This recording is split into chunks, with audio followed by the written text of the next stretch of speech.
Breaking news Visakha steel plant పురోగతిపై సమీక్షించారు CM Chandrababu. కేంద్ర రాష్ట్ర ప్రభుత్వాల సహకారంతో ఏడాదిన్నరలో స్టీల్ ప్లాంట్ అనూహ్య ప్రగతి సాధించిందని సీఎం దృష్టికి అధికారులు తీసుకొచ్చారు.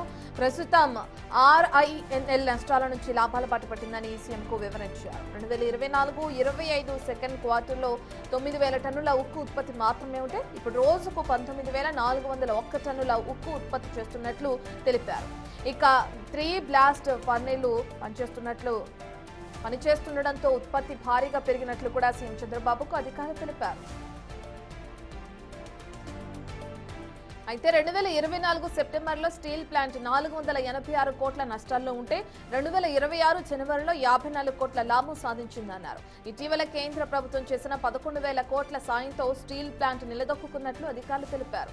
ఆర్ఐఎన్ఎల్ క్రెడిట్ రేటింగ్ కూడా ఘనంగా పెరిగినట్లు సీఎం చంద్రబాబుకు వివరించారు. అయితే అన్ని విభాగాల్లో కొత్త విధానాలు ప్రవేశపెట్టిన స్టీల్ ప్లాంట్ ను మరింత బలోపేతం చేయాలని అధికారులు సీఎం చంద్రబాబు సూచించడం జరిగింది. అధికారులకి అందరూ కలిపి విశాఖ ఉక్కును విజయపథంలో నడపాలని అన్నారు.